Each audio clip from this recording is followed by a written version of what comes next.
What's up, everybody? I'm Dreadful Gooz. I'm here at Murder the Mix Studios, and today it's going to be a bit more of a serious video. Today is December 8th, 2020. And unfortunately, 16 years ago today, we were robbed of one of the most iconic guitar players to have ever walked the earth. It is a day that I will never, ever, ever forget. But before we get to the events of that day and how it impacted me, let's backtrack a little bit. Usually when people do a tribute to a legendary guitar player that passes away, they take out their guitar, which I have a dime guitar here. They take out their guitar and they, proceed to either cover a song or play a song and in the style of, etc., etc. But for me, I wanted to talk about what Dime meant to me, or what he still means to me, and how he impacted my life. It's crazy as I'm doing this video to think that a man I never met, a man who I never exchanged words with, literally changed my entire life. Everything that I do, everything that I've done musically ever since the age of 13, which is when I first discovered him and Pantera, has been because of him. Everything, like literally everything. Spending hours and hours practicing, trying to be good at guitar and trying to be a better musician, all this stuff, learning how to do recordings and just, becoming a professional musician and making a living off music. All of it is because of him. I'll never forget when I first heard Pantera. My friend Omi, I was 13 years old, and my friend Omi's older sister used to listen to a bunch of metal. And so he brings this CD to school, and he's like, "Dude, have you heard this?" And I was like, "No, what is it?" He's like, "Dude, you've never heard of the band Pantera." Now, for him, it was normal because his older sister was, listening to metal for years and years and years. But, I was 13 at the time. I had no idea. So he gives me this CD, and, we had CD players.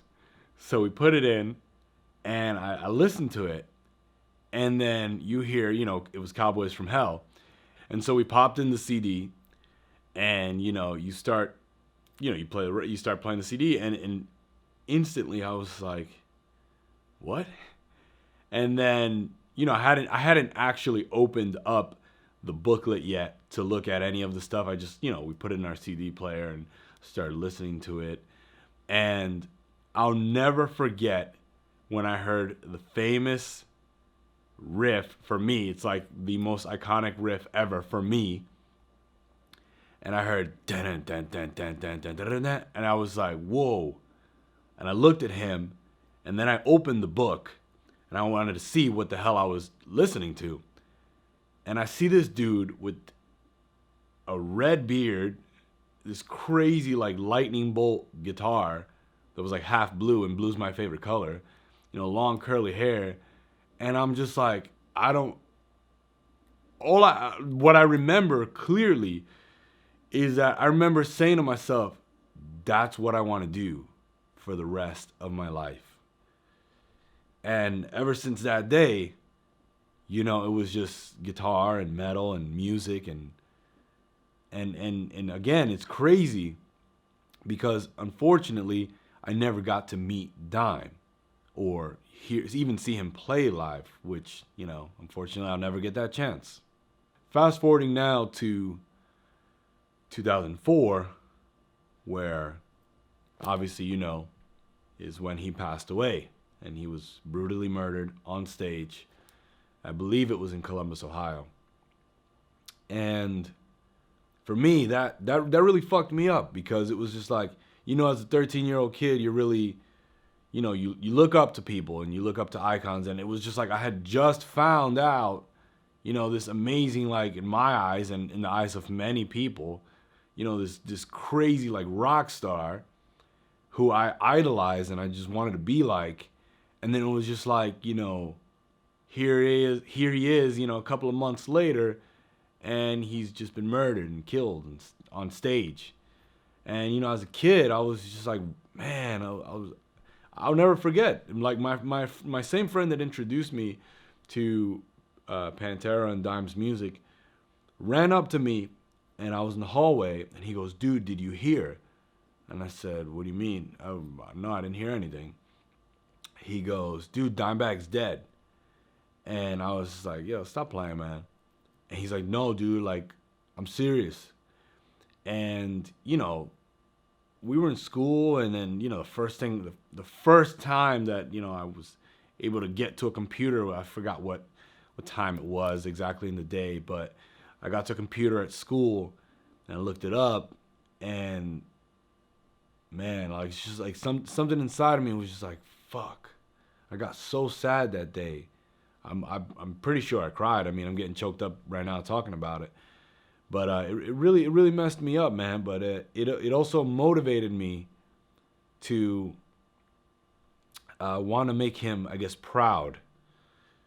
And again, this is stuff that goes through your head as a kid, where it's just like, man, I look up to these guys. I want to be like them. And so it lit a fire under my ass for sure. And I don't know, man. It's just I really wish that we could have gotten to see more of him and more of his music and more of his playing. You know, I would have loved to have just been like, you know, like a little kid again in the crowd watching him play, even if it was with Damage Plan or anything at all, honestly. And it really sucks. It really sucks that we never got to see more of him. In my opinion, he was a genius for many reasons. His solos were out of this world. His legato was out of this world. I remember I used to try and get my legato as good as his. So what I would do is I put like rubber bands on my fingers so that I can practice and like build up crazy muscle to be able to do a bunch of cool legato runs like him. His soloing was amazing again, but what I loved so much about him was his ability to take one or two notes and transform it into the most intense, aggressive, bone-crushing riff. Like, he was just the man. I also think his tone was absolutely genius. I know a lot of people will be like, "Oh, Dimebag's tone sucked. Dimebag's tone sucked." In my opinion, it was awesome because he could play so goddamn good that it didn't matter what he played out of. He just sounded, to me, especially at that age, and even still to this day, he just sounded incredible. It was also a dream of mine because of Dime to one day be endorsed by Randall Amplifiers. And I was able to do that. I was at Randall Endorsee for about 7 years until recently, where, you know, the company's just gone to shit, and that's a whole nother story. But that's something that I was able to accomplish in my professional music career, and it was all because of, you know, again, the influence of just seeing Dime in front of those stacks, those Randall stacks, and hear him play, you know, via video through those stacks. I remember the Dime Clinic video, the famous Dime Clinic video. I've seen that video probably like 1,000 times. Ooh, ding. Where was it? Y'all hear that shit? Dude, check that door out. Kick it in. It's open. How about that shit?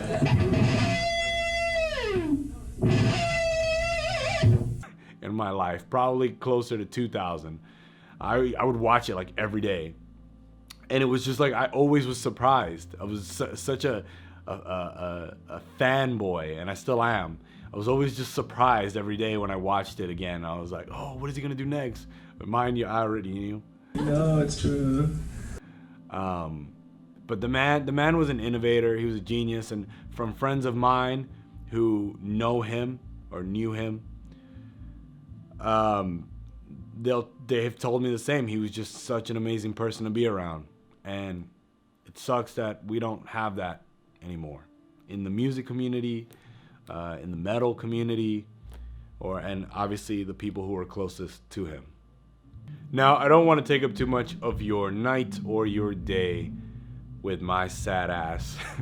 So I will make another Dime related video sometime this week, and where I'll go a little bit more in depth about some of the things that I was doing that were like influenced via Dime. So I will keep this video nice and short. But for me, this video was cool because it kind of just made me feel like a kid again. And it just made me have fun reliving all those like moments where I was discovering how awesome Dime was and his playing. And in my rediscovery of how much I love Dimebag, I was able to uncover a video of me playing guitar when I was 15 years old. It was actually, I guess, the first time I had ever played guitar in front of a camera. And at the time, the cell phones weren't like they are now, where you're like, 4K is the standard. So it basically looks and sounds like it was shot on a potato. But I will leave you with this video. Thank you so much for watching. Like, comment, subscribe, and follow all my social media links down below. Peace. Go.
And Dimebag, thank you for changing my life and the lives of so many people in such a positive way.